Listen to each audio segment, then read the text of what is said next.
Hello, this is Ioannis Grigoriadis. I am a senior fellow and head of the Turkey program at ELIAMEP and associate professor chair of European Studies at Bilkent University in Ankara. I am pleased to be joined by three distinguished scholars of Turkish politics today to discuss Turkey's recent local elections. These elections have generated a lot of interest domestically and internationally for various reasons. And I will be pleased to discuss these reasons and the implications of these elections for Turkey's future and the future of regional politics with Professor Basak Alpan, who is an associate professor at Middle East Technical University and an expert in EU-Turkey relations, with Professor Ahmet Erdi Öztu, who is teaching at London Metropolitan University and is also a senior fellow with ELIAMEP, and with Dr. Danforth, who is also a senior fellow with ELIAMEP, Turkish program, and he's also the author of The Remaking of Republican Turkey, Memory and Modernity Since the Fall of the Ottoman Empire. So we have three very distinguished speakers who are willing to share their views with us. I will first start with Professor Alpan, and I would like to ask her the domestic view of the results. How have Turkish domestic politics been affected by the recent developments? Yeah, thank you very much, Ioannis. It's great to be with you and with Erdi and Nick as well. And thanks very much for the invitation. Well, I think we've been once again, it's been quite clear that Turkey is an election crazy country, right? Elections matter. The turnouts are very, very high. I mean, this time in the local elections, it was about 78%, but still it was a lot of message to be given to by the voters, to the policymakers, to the political figures, etc. And you know, Turkish elections never cease to amaze us, not only as political scientists, but also as Turkish citizens as well. And this was no exception, I think. I mean, we were quite surprised. Of course, I mean, it was quite expected that the Justice and Development Party in power would kind of lose some votes, as it was the case in the previous presidential elections. But I mean, especially in some local votes that Republican People's Party got, really surprised many people, many citizens and experts alike. So I think the first thing to be underlined is, you know, the keywords to this election were change and hope, I would say, because Republican People's Party really got a very high level of votes from all over Turkey, from different regions, from different neighborhoods even, because this was local elections, which means that we elected not only the mayors, but also the members of the local committees and muhtars as well. I think it translates like headman, village headman, but it's now an oxymoron because there were so many strong women candidates who got the positions. Sorry. So I think the first thing, starting from the big cities, Ankara and Istanbul, I think the most important point to be underlined was teamwork, especially in Istanbul by İmamoğlu, really paid attention to picking up good candidates, good names. And this really worked because picking up good names for different districts made quite important, because even in the very conservative districts, we see some local figures who had been nominated by Republican People's Party, which is a self-acclaimedly left party. The figures are not necessarily leftist, but they don't really oppose to the founding principles of Republican People's Party as well. And this kind of worked well. This formula kind of worked well. So even in very conservative districts, we could see that the Republican People's Party candidates were elected. This was important, the name selection and the selection of the candidates. Another important point, I think, which is quite worth underlining, is basically that we see that populism, the upsurge of populism was kind of lost some ground, which is good because, as a political scientist, it always troubles me that we call everything populism, right? If someone, a political figure is appraised a lot, then this is populism. So this time it was reversed, because it wasn't the question of who, which made people vote, but it was the question of what. And what or what to vote, which brought people to the polling stations, which is good. Which also, by the same token, we could see that the voters also made a differentiation between Justice and Development Party and Erdogan as well, especially if we compare the results with the previous presidential election last year. So apparently, Justice and Development Party as a political party depreciated a lot, especially if it is isolated from the charismatic personality of attached to Erdogan, basically. So I think this was quite important as well. And this blow to populism was also underlined by Özgür Özel's speech, victory speech, so to speak, because he is the head of the Republican People's Party, as you already know.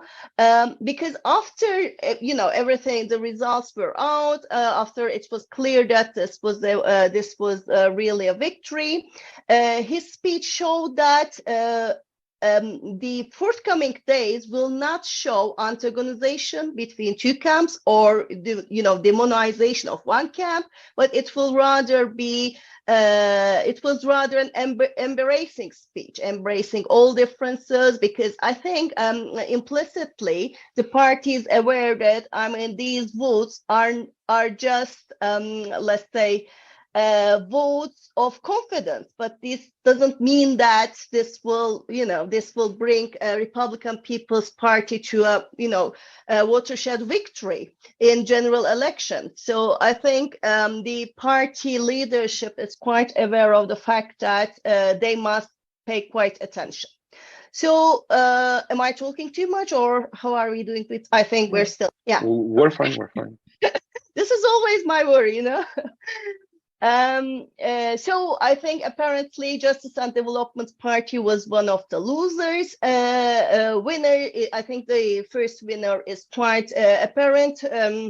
Republican People's Party was another political party which was quite victorious with the elections, was New Welfare Party, which is kind of the offshoot of old Welfare Party. And it worked quite well, not only in terms of local names, because New Welfare Party has been very recently established, but except for one city, Erzurum, they were able to nominate names, which shows that they still have their lines and networks all around Turkey. And not only in terms of this local dimension, but also in terms of general politics as well. I think New Welfare Party was able to attract voters from Justice and Development Party, especially with their capitalization on Israeli relations. The relations with Israel, because they called the government to curb the exports with Israel, and they also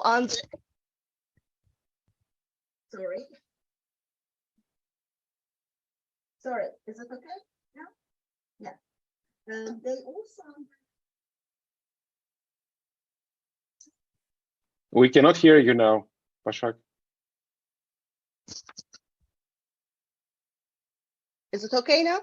Yes, Yeah. it is. Sorry about this.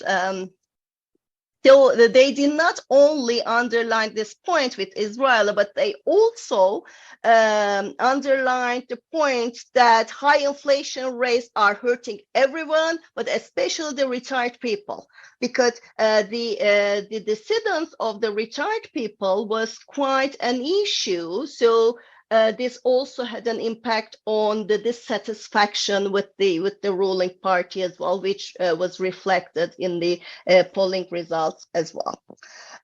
So how did AKP lose? I think 2 times. I think this was something that we already mentioned with you, Yanni. 1, abstention votes. I mean, some of the AKP voters did not go to the polling station, and some of them shifted their loyalty or their votes to New Welfare Party. So I think there is another winner of the elections which needs to be underlined, which is the women. I mean, if we look at the distribution of the mayors, we would see that I think 11 of the big cities have now female mayors, which is quite important. And especially in some of the important places like Üsküdar, a district in Istanbul, the new mayor, Sinem Dedetaş, is a very well-known figure, political figure, who works for the municipality, but who was sacked from the shipyard, Haliç shipyard, because of some issues she raised with the corruption in the previous municipalities. So some of the female figures who have been elected as muhtars are also very important. One woman who has been elected in İkizdere, Muğla, in the Aegean coast of Turkey. She's a very well-known figure for her struggle against, for her environmental struggle against the deforestation in Akbelen forest. So, I mean, names like this, they really show that the women movement and some female political figures were quite winners of the election. So in this respect, I would say that these elections were very important to show that left voters, or votes for the left, because Republican People's Party might have some controversial policies, but still it is a self-acclaimedly left party. And if we count all together with the other leftist parties, we would see that left got around 45% of the votes in Turkey, which happened, I think, in 1977 general elections for the last time. So this shows something, but at the same time, I think we need to take the results of this election with a pinch of salt, because it brought hope and change against a 22-year-old rule and hegemonic projects. But at the same time, this doesn't mean that all these people who voted for Republican People's Party are ardent supporters of this party. So I think the party or the opposition in general should take into account that this embracing discourse should prevail, and should really embrace the underprivileged groups that felt themselves isolated under the power of the Justice and Development Party. Thank you very much, Basak, for this very interesting presentation. Let me highlight something you said, which I think is very important. It's the first time that the CHP has won any election since 1977. And it's the first time that AKP lost any election since its foundation. So in a sense, although, as you correctly said, this is not a general election, this is not a presidential election, it's still an important indication about how the people of Turkey looked into the situation and made a decision that it is quite different from the decisions it has recently made. So thank you very much for this. Let me highlight here for our audience that you can send us questions through the social media of ELIAMEP. We'll have some time towards the end of this webinar to answer these questions. And now I will give the floor to Nick. How has the international community looked into the elections, and how can these election results affect Turkey's international relations? All right, great to be here. Thank you so much for having me on. Wonderful to have a chance to talk about the election results with my colleagues here. I'll try to speak about the international response more broadly, but I'm sitting here in Washington. I think a little bit of my analysis will be flavored by that. I would begin by saying, look, no one in Washington is overthinking this necessarily. Good news is good news. I know you sometimes hear cynical explanations for why maybe people in Washington really want Erdogan to win. I think at the end of the day, you know, if the authoritarian leader is Erdogan, people in Washington are firmly on the side of democracy. And in that regard, again, election results were good news. Especially coming after the last presidential elections, I think there was a risk of people just giving up on Turkey more broadly, giving up on the prospect of Turkish democracy, slowly starting to write Turkey off as just another authoritarian country whose politics weren't necessarily interesting to us. And the fact that so many of the opposition in Turkey felt demoralized reinforced that. This has changed that. This has put a much more optimistic spin on things. And I think for that reason alone, it's very positive news. That said, 4 years is a long time. Unfortunately, people understand Erdogan's record. They know it's difficult to write him off. There's a lot of concern about what could happen before the next elections. As Basak explained, there's certainly an awareness that people's willingness to vote against the AKP for the opposition in a local election doesn't necessarily mean they would do so in a national election when, Erdogan has done such a good job of highlighting issues of national security, of accusing the opposition of treason. In a local election, those issues, not that Erdogan didn't try to make issues of them, but they're just not as central to voters' thinking. And then finally, to the extent that in Washington, especially before the previous election, there was a great deal of cynicism about whether, when push came to shove, Erdogan would actually agree to surrender power after losing an election. The previous local elections, again, it's given the alternative, it's good that he was willing to accept defeat in local elections, but for people who were cynical on that more macro level, it doesn't eliminate the doubt that at the end of the day, we're going to face a moment when there's going to be a test. If Erdogan loses, we don't know what he's going to do. All bets are off. So big picture, I would say that's been the assessment in Washington. As for what it means for foreign relations and for U.S.-Turkish relations, I hate to say Erdogan's been in power for so long, or maybe those of us in Washington who talk about Erdogan have been sitting around for so long, that views on this question have really calcified. I think there are people who, no matter what happens in Turkey, are going to insist that it's creating the moment that Erdogan's going to pivot back to the West, that we're going to have a reset, that Erdogan's going to moderate. And so, when Erdogan wins elections, the argument is, well, this shows he's finally operating from a position of confidence. He's no longer concerned with electoral politics. We heard after the last election, people say, well, maybe this means he can look towards his legacy, which somehow suggests he's going to behave in a more statesman-like pro-Western manner. You're going to get that argument anytime anytime Erdogan wins. And then if Erdogan and the AKP lose, you have people say, well, now he's chastened. This shows that he has to pay newfound attention to the economy.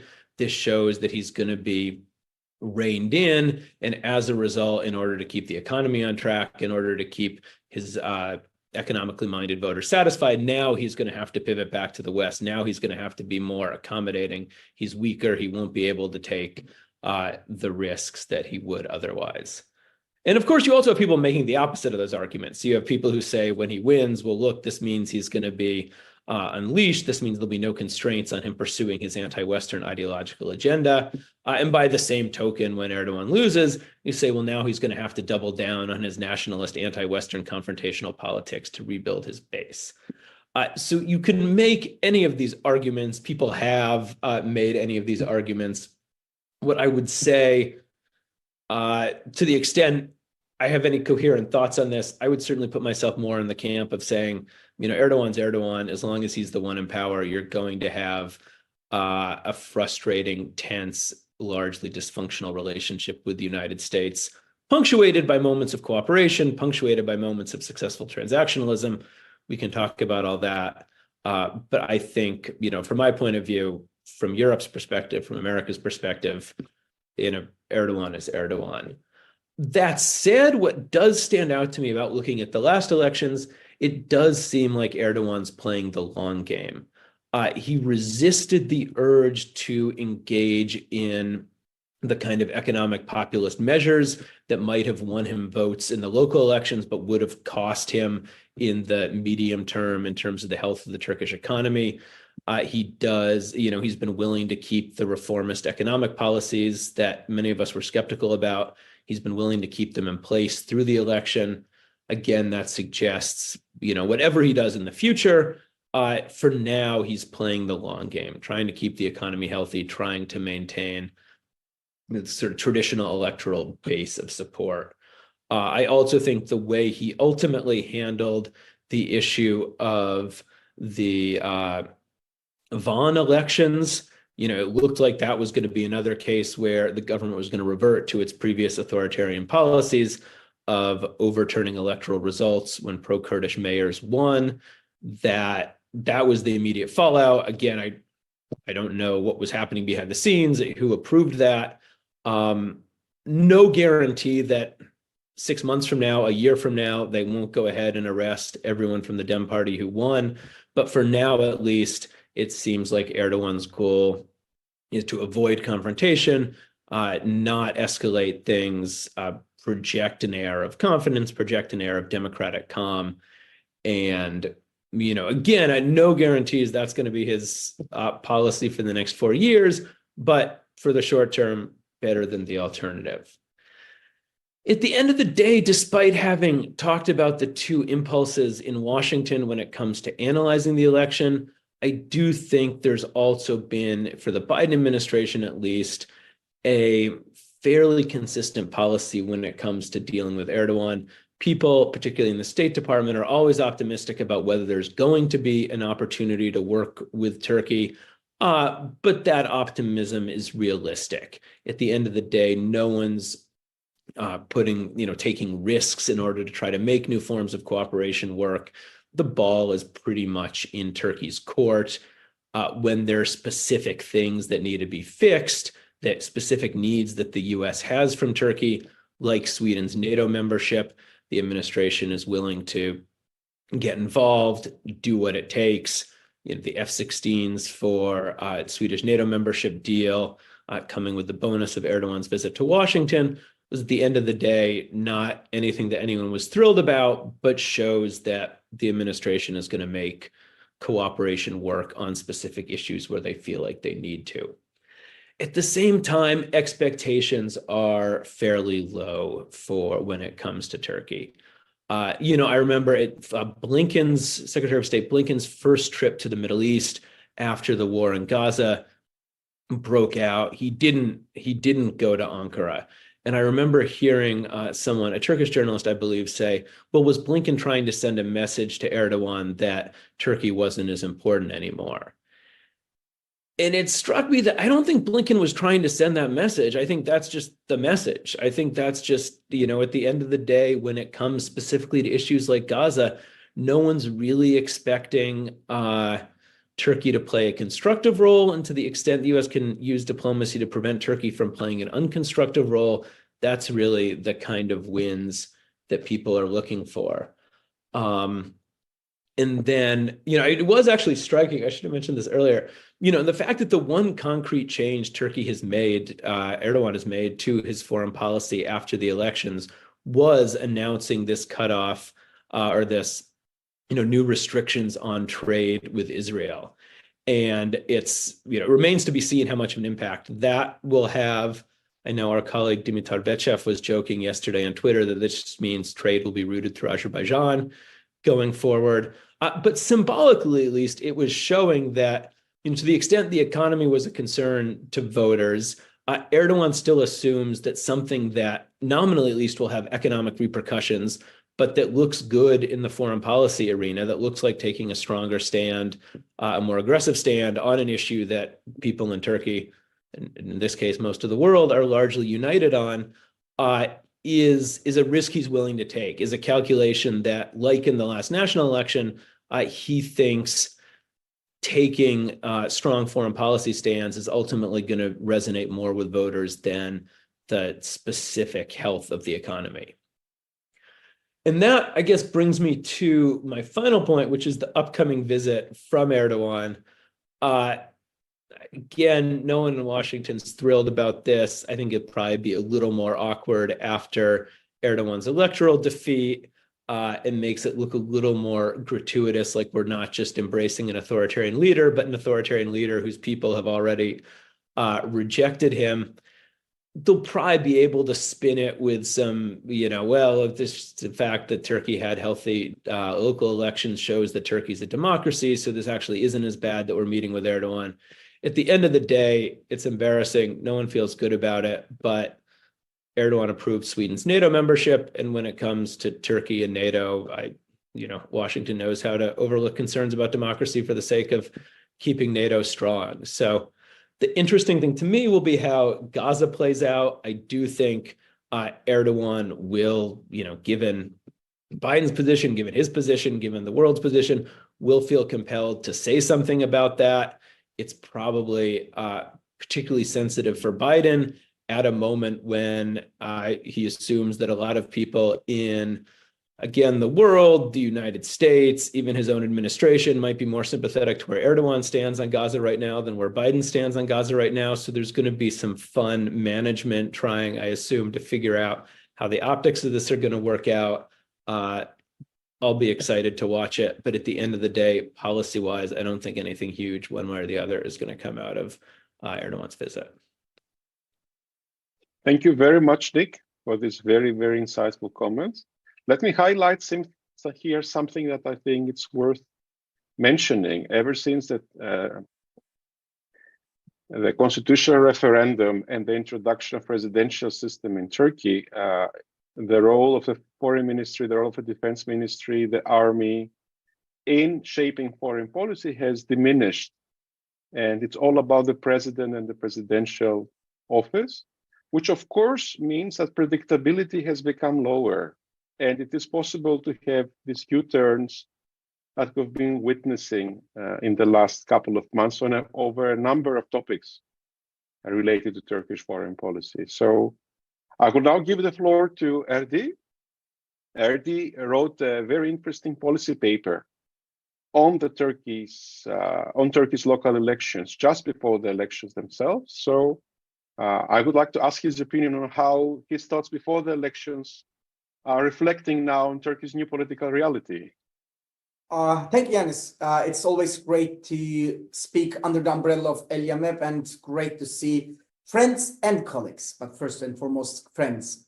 I would like to say three things, first of all. These are not extremely academic, but over a decade of my academic career, first time I was predicted, and I just predicted the results of the election in the right direction. And it was the evidence of my policy paper. The second thing is that, it has been as an early career scholar, I'm very much willing to follow up the put ways of my senior colleagues. And it was back in 2015 or 2016, our colleague Professor Jeffrey Haynes told me that Turkey is an authoritarian country, then authoritarianism means stability. You should need to change your country case if you would like to be successful in academia. And it was a rare time I said, no, Turkey is a fascinating country. And throughout the years, it is in every single critical junction, in every single turning points, Turkey, one more time, expressed that how fascinating, how interesting country it is, both socially and politically.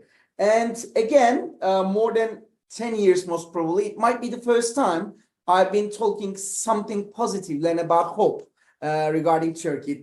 It is a unique time for me, so I'm not very much used to it.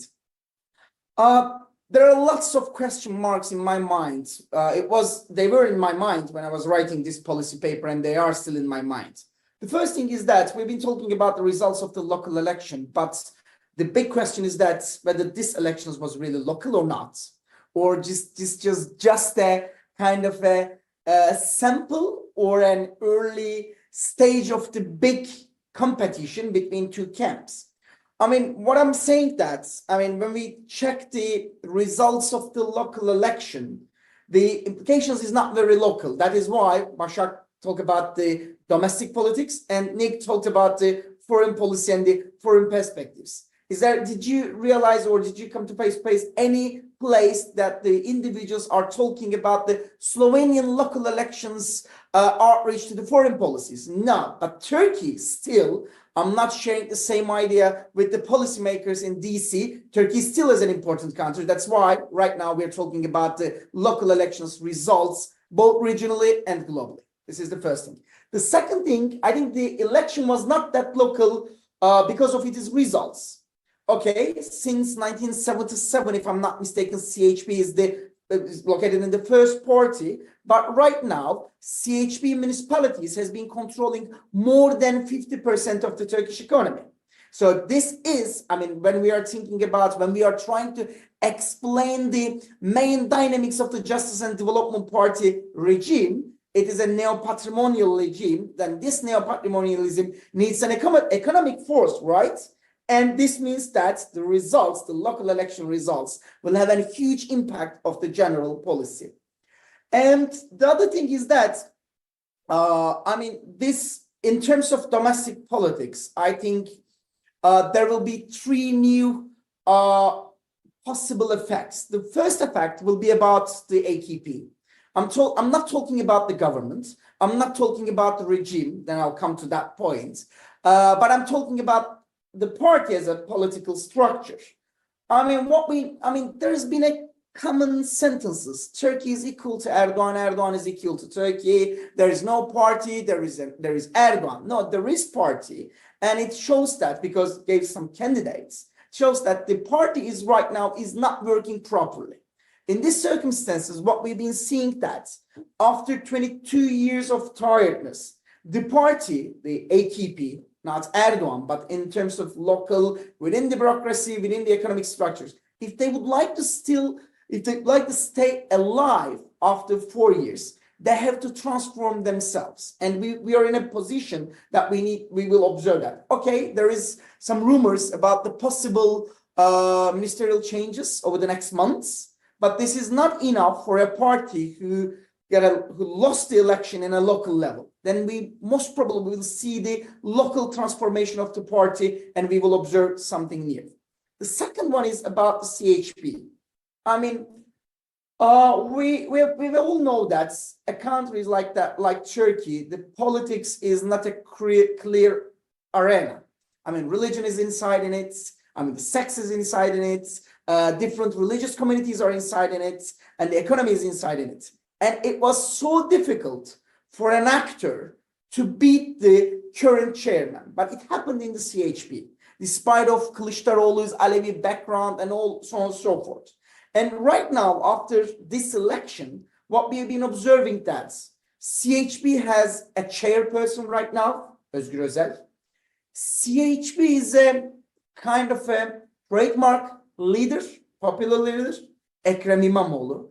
And also there is a third actor in CHP, might be a possibly try to play a huge and significant role over the next 4 years, who is Mansur Yavaş, the mayor of Ankara. We were in San Francisco in International Studies Association conference with Ioannis, and now we are in Delphi Economic Forum. Everyone is speaking about Ekrem İmamoğlu. Okay, Istanbul is a mega city, but at the same time, there is another success story in Ankara. So, and as a political actor, as Mansur Yavaş has right to say something about his victory as well. So in these circumstances, we can see three different visible figures within the CHP. This means that three different cadres, some of them are sharing the same interests, but at the end of the day, three different ideological, there are some nuances between their ideologies. There are some nuances between their cadres. So we might see a new winner with three different heads. So we will observe a new competition within another competition. This is the first thing. The other thing is that, yesterday, if I'm not mistaken, Professor Ali Aycıoğlu, hosted by Roshan Chakır, and I'm sharing the same idea with Professor Yaycıoğlu. There is a regime in Turkey right now with different layers, AKP, MHP, and some other religious groups, and they are very strong within the bureaucracy. There is a party, and there is an Erdogan, and his very neo-patrimonial links. This local election is a punch for these three structures. We will see what Erdogan will do on the next months within his close team. This is the first thing. We will observe what the party, whether it's possible for a party to convert itself, to transform itself or not. And also we will see how the different layers within the regime will react. We know that, okay, for instance, Hakan Fidan is a very visible figure within the foreign policy. But what about the different groups in the Turkish foreign ministry? They gonna do a faux départ, or they would stay calm within these transformation periods? About foreign policy, let me say a couple of things. Yes, there is a common sense. I've been observing ISA in Delphi. Most of the non-Turkey originated, even Turkey experts argue that Erdogan is Erdogan. In terms of Aristotelian concept, he's a political animal. He may find a way to do something. But this election is an indicator for one of our common sentences that I repeated a couple of minutes ago. Turkey, does that mean Erdogan equally? Turkey is a country full of an oxymoron. Okay, there's an authoritarianism, there's a conservative tendencies, there's an Islamism, so on and so forth. But at the end of the day, Turkey is a country for a long while hosting the most crowded and the most energetic prides in every single year. So these two groups are living within the same geography. So this election is a representation for that. About 4 years, Basak and I wrote an article for a couple of years ago, if I'm not mistaken, about how the foreign policy and the domestic politics has been overlapping within the Justice and Development Party regime.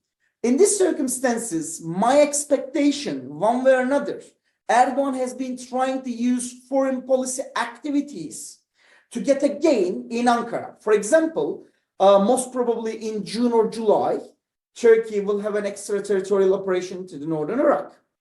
And starting from the western of northern Iraq, moving to the Iranian border, and this will have an impact of the Kurdish issue in Turkey. As you said, the situation in Gaza, even though Turkey, the Western powers didn't let Turkey to sit on the table, but as a Muslim majority country, one of the biggest Middle Eastern country, which is a NATO member, I think Turkey deserves a role to play a constructive role in the war in Gaza. Most probably Erdogan will try to use it to consolidate it is 34%. I've been using the 50% computation, so it's difficult to change my language, but still it might use. We don't know what's going to happen in Ukraine, but most probably what I know from the foreign ministry, Turkey has been planning to reconstruct Ukraine as a NATO member, as a as a member, as a territorial member of the Black Sea, so on and so forth. So I think we will see how Turkey or Erdogan try to instrumentalize foreign policy activities to prepare himself or another person over the next 4 years. My last sentences, I know there will be a second round. I think I gave it as an interview as well. Okay, right now, opposition won a very serious battle, but the war is over there. So the 4 years is a long term.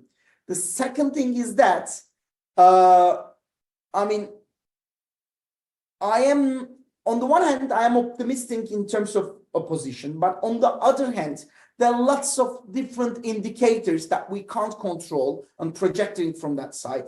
And also, I've been observing some early happiness within the opposition. They have already decided their candidate. They have already got the 2028 election, and they forgot what happened over the previous 2 decades. So I think, likewise, our colleague Ayşe Zarakol said that I think history is the place that we can get some lessons. I hope this time the opposition will get it for the next 4 years, but I think it's too early to say something for 2028. Thank you. Thank you very much, Erdi, for this very interesting and thoughtful comments. Let me highlight here something you raised, and I think it's very important that these elections were very different in terms of their structure because there was no coalition of the opposition against the government coalition. So CHP was running practically alone, if not divided within its own ranks. So in that respect, the success was even more spectacular, but also raises the question that you pointed at, whether we have 3 new leaders, 3 political personalities that emerge powerful out of this. And there's the question, of course, we may discuss in our second round, how united they are, to what extent they share same vision about the country, and they're willing to work together in order to convert this local election success into a presidential election success 4 years down the road, if even earlier, maybe if there is an early election opportunity in the country. So thank you very much. I will now convey some of the questions we've received from our audience. I have a question for Basak. How did the economy play a role in this election? It didn't play a role last year. People say, normally there's the economy stupid adage, right? It didn't work last year, but this year it seems that it somehow worked. What is different? Well, I think the first easy answer is that it is easy to shift allegiances in the local elections, and plus the high inflation rates. I mean, it was easy for the voters either to abstain or to shift their allegiances. And secondly, I mean, we suffered 1 year more under very high inflation rates, right? You know, I mean, there is this, I don't know if there is a term for it, but there is this kind of inflation addiction. After a point, you're not really sure if this one glass costs like 1 million lira or 10 lira, right? So you lose your sense of accuracy in a way. So I think it was 1 year more. But it was indeed economic voting, I think, first time after 2002 elections, because this was exactly the motivation which brought the AKP to power in 2002 elections, because the coalition government and the instability in the country really alienated people. So, and with Justice and Development Party, with the claim that we are new, we are different than the National Outlook line. So now this is a hope, and it was economic voting because of the economic crisis in Turkey at that time. So I think, second time after 2002, it was economic voting because everything got much more expensive, and it is easier to vote economically in a local election. Then, because you are still not antagonizing the figure of Erdogan, but you're antagonizing more day-to-day pressing issues in a way. So I think this is this might be thought one of the reasons. No, thank you very much. If I can add up to your answer, my own thoughts to some degree, I think also the choice of candidates proved to be rather poor on the government coalition. So the candidates didn't deliver what was expected by President Erdogan. So that was important. And I also like to highlight a point that even in last year elections, the Turkish public opinion was unhappy with the state of the economy, but most of them still thought that if there is a person to fix it, this is President Erdogan. So they didn't. This didn't shake their loyalty to the personality, to the political leader. Yeah. Although they were unhappy. Yes. Mm-hmm. Yeah, sorry, one thing I forgot to add. I mean, this 1 year, I mean, but it was also the case in 2023 as well. But the redistribution mechanisms, especially in big cities like Istanbul and Ankara, really worked quite well as well. In Istanbul's case, I mean, childcare facilities and city restaurants, they really worked quite well for the economically underprivileged groups. And in Ankara, I mean, Mansur Yavaş never really had the discourse of being too politically something, but he always capitalized on giving service. So this worked quite well in Ankara as well. I mean, he got amazing results in Ankara, and not to mention that he's not even a leftist, but he got all the votes from any people from any part of the political spectrum. So this redistributive mechanisms, which was the case, particularly in Ankara and Istanbul, they seem to work quite well. Not in terms of charity, because in the 1990s, Ankara mayor was also giving out food aids to the party supporters, but it was much more visible, much more capitalized. It was announced everywhere. But this time, for instance, in Ankara, the way to deal with poverty was giving out some tickets, not giving help per se, but giving out tickets or credit cards. So it wasn't like giving charity, but it resembled more to this leftist version of redistribution in a sense, and it's quite well, particularly in Istanbul and Ankara. Maybe this was a part of this economic voting thing as well. I agree in the sense, to the extent that the people become more dependent on the welfare state because of the state of the economy, the success of the municipalities to develop such a structure, because as you highlighted in the beginning, the municipalities are big enough to have such budgets for such policies, proved to be very important and reinforce the view that the mayors are successful and they can deliver services, which was important for their appeal. So thank you very much. Nick, we have a question on Erdogan's visit to the United States and what this could mean for the two awful wars we're watching, like in Turkey's neighborhood, right? Ukraine and Gaza, Palestine. Is there any opportunity for a new initiative, a new understanding, anything that can help bring peace in the region? No, that's a good question. And I'll also take that as an opportunity to respond to what Erdi said, because I think he made a good point as well, which is that it's not really fair to say that people in Washington don't think Turkey is important. Thankfully for all of us who work on Turkey, there is an undying, and I'd argue very accurate belief that Turkey is a fundamentally important country and will remain a fundamentally important country. And that's why, as Erdi said, people are fascinated even by local elections there.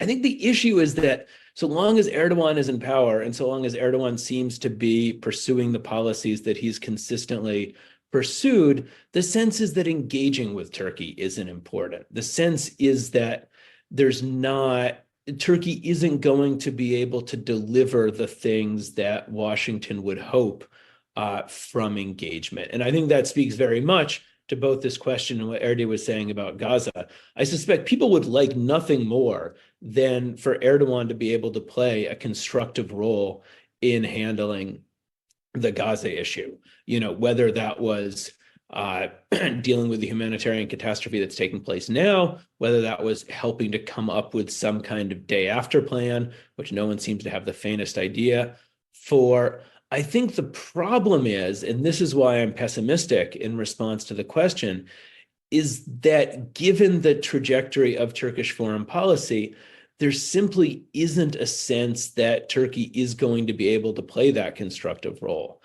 Fairly or not, Israeli policymakers are deeply distrustful of Turkey, in spite of the rapprochement the two countries had. Even that rapprochement was marked by a lot of behind-the-scenes skepticism.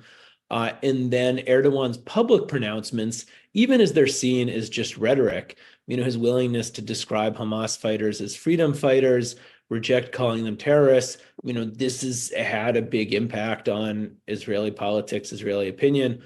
And then at the point where you have, even Hamas seems much more receptive to having Egypt or Qatar act as intermediaries.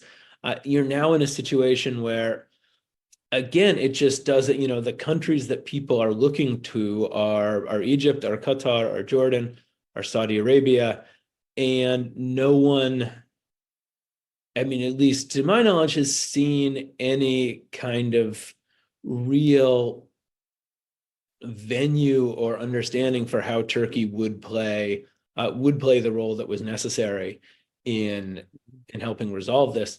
Similarly with Ukraine, it's, people have acknowledged one way or the other this conflict is going to end with negotiations.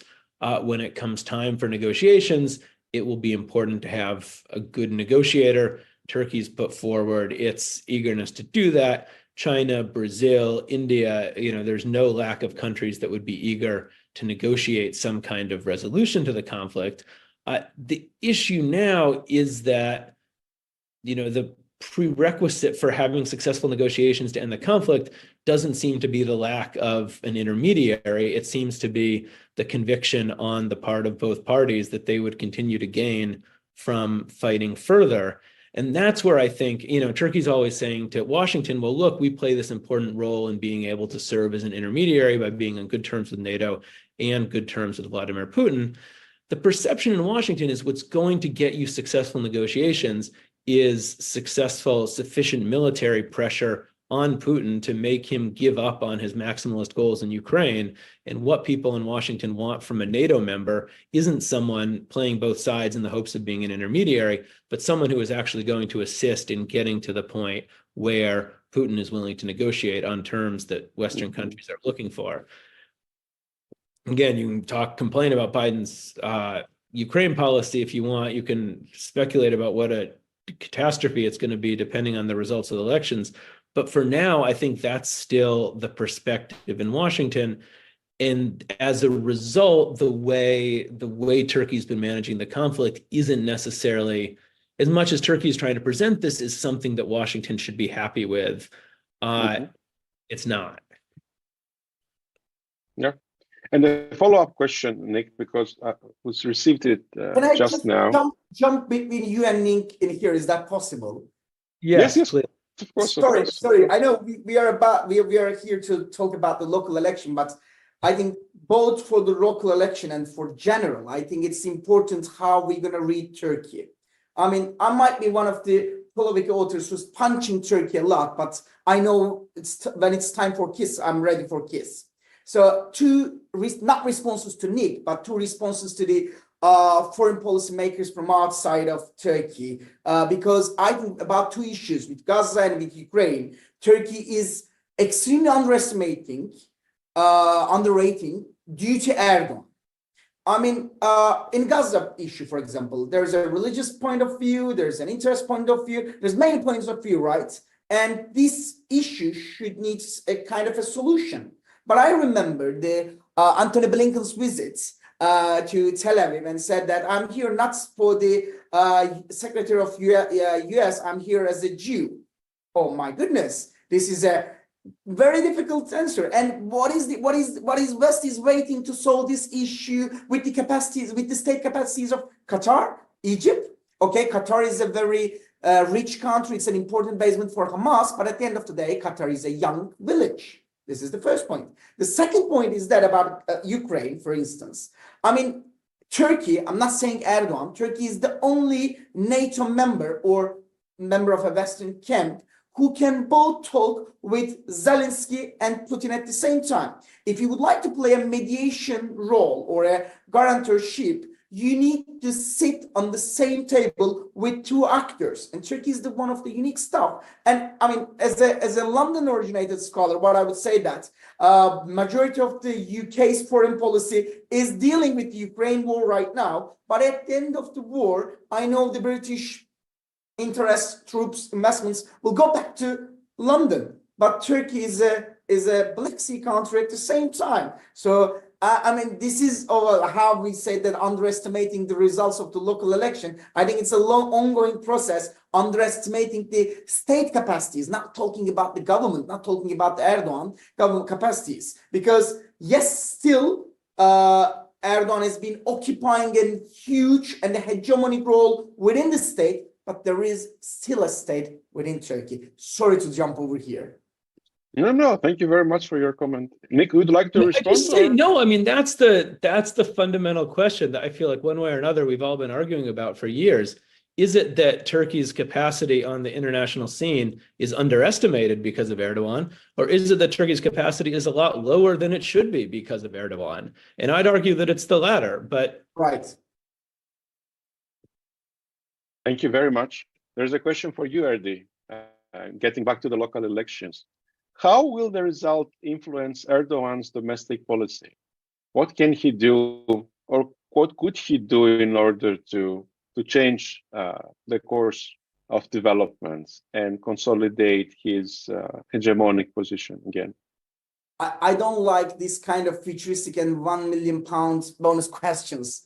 Hard to answer. I mean, I think a couple of things is important for Erdogan's future steps. And my previous prediction is that we will not see Erdogan for a couple of days and he will make a plan and then he will stand up again. But the day after election, I think he went to the next level shopping mall to meet with the people.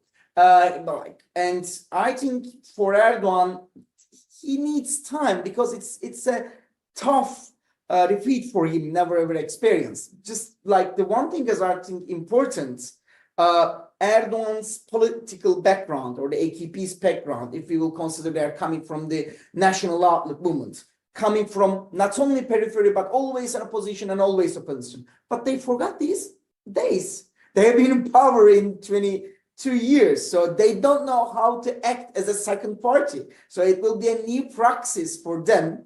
First of all, I mean, the other thing, the second point is that most probably he will calculate which actors will be important, which groups will be important over the next 4 years. He's most probably now working about the numbers regarding the new welfare party, numbers about the religious communities, numbers about Kurds. I mean, Basak mentioned about the women, or he will make some most probably surveys and polls about his attitude about foreign policy will affect in domestic politics, so on and so forth. So from that point of view, from my poor chair, it's hard to guess whether he will be harder and harder, more aggressive, more illiberal day by day, or back to 2007, 2006 democratization. It is tough. I mean, I don't want to be in the position of Erdogan right now. It's difficult. No, thank you very much. Yes. Of course, Basak. Yeah, sorry, but I agree. I mean, I think Erdogan, I mean, if you look at Erdogan's speech after the elections, it was so low-key, so embracing again. It wasn't antagonizing, and it was probably not to estrange the stock exchange basically as well. But I think at least in the short and medium term, we will see a much more low-key policy. in terms of, look, the reason why I'm here is embracing people, So this one-man perspective will be overshadowed, I think, by a much more proactive foreign policy, which is made by the Ministry of Foreign Affairs, perhaps. Perhaps we will see a much more low-key profile at least in the short term and medium term, because Turkish economy is really in a very volatile position. So any kind of antagonizing maneuver will really cost a lot for the Turkish economy. So I don't think a much more aggressive and proactive perspective will be the case, at least in the forthcoming months. And as Erdi said, the assessment of the current state of affairs is also a part of this story.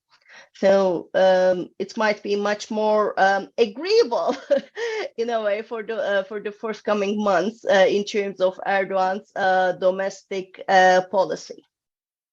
Nick, would you like to comment on this? No, I think that given the uncertainty, I agree with Erdi. We speculate on this at our risk. Yes. So I have a very last question, since we're coming close to the end of our webinar, which any of you may be willing to answer, which is the relationship between the opposition and the Kurdish political movement. These elections have marked a new milestone in a relationship that has had a lot of ups and downs. How can we expect this to develop, like in light of the significance of the Kurdish vote in any presidential election whenever this happens in Turkey? Nick, would you like to go first? Sure. I'll say, I guess I'll give my optimistic and my less optimistic version of this. The results do show the durability of this relationship.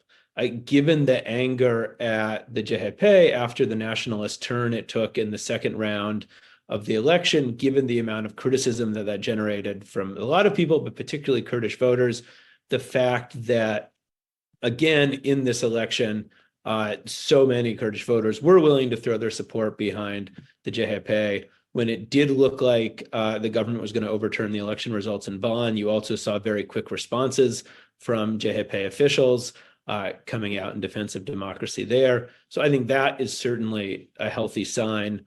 The flip side of that just goes back to what we've all said so far, which is that, the dynamics, even if this is in many ways being treated as a local election, it's still some of the big national security questions, some of the big political issues that put the CHP and Kurdish party on opposite sides. Some of those tensions are still inevitably easier to paper over in local elections than they would be in a national one. And that then there are, again, that Erdi talked about the operation that's likely to take place in northern Iraq. There are so many opportunities for this wound to be reopened, so many ways Erdogan can rub salt in it going forward, that the rift remains real.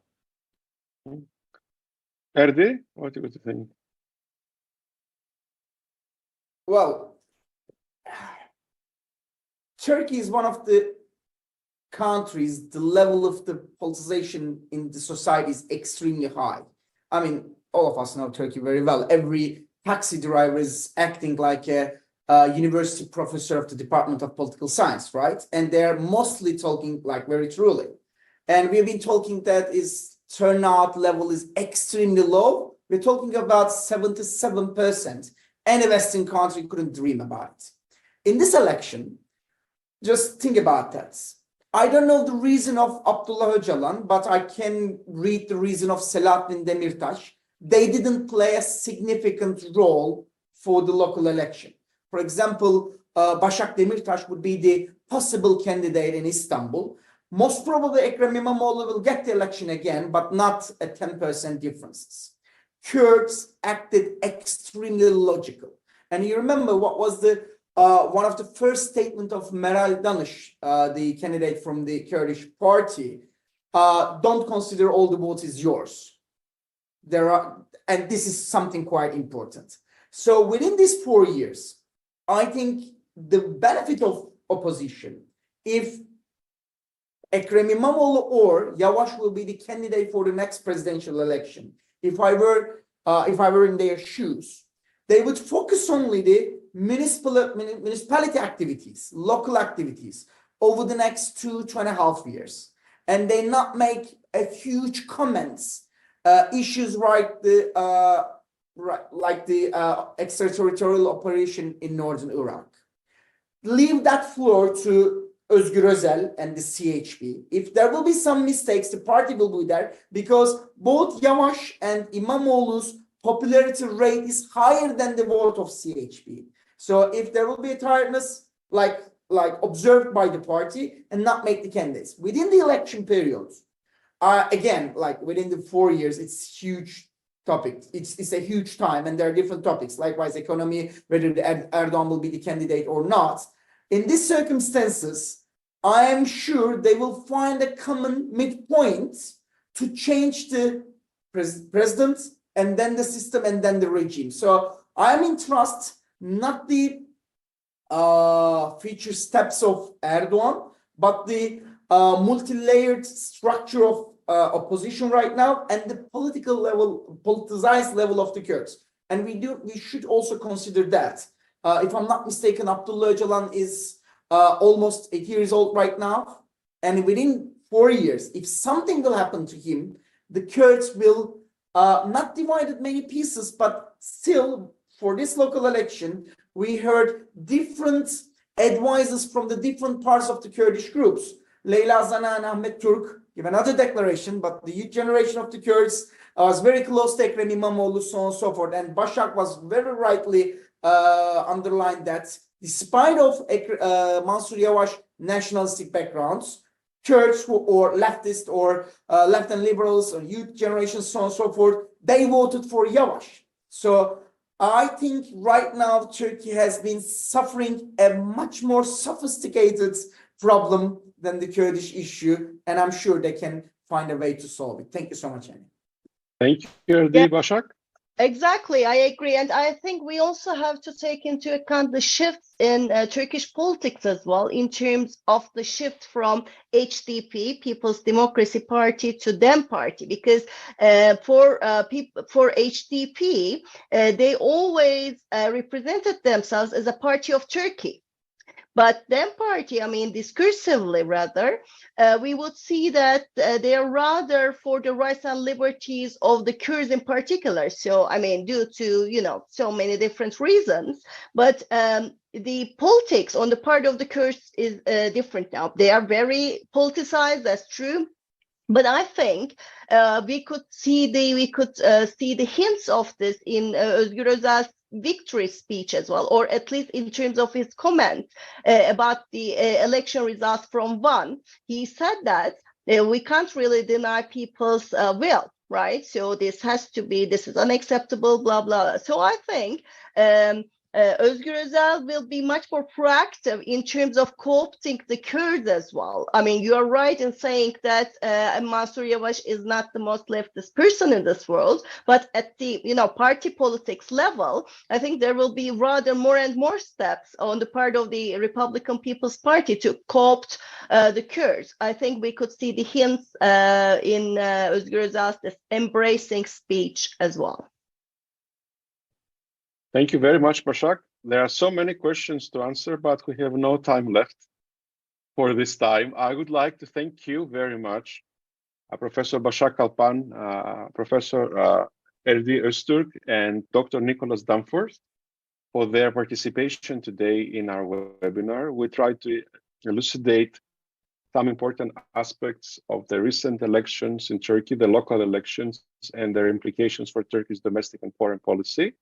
Please stay tuned on our website, Turkey's program at ELIAMEP, where we will continue to follow developments in Turkey and trying to bring to you interesting insights and views. And we'll try to improve the quality of debate on a country that has been manifested, I think, in our presentation is interesting both on the domestic and the international level. Thank you very much and have a good evening.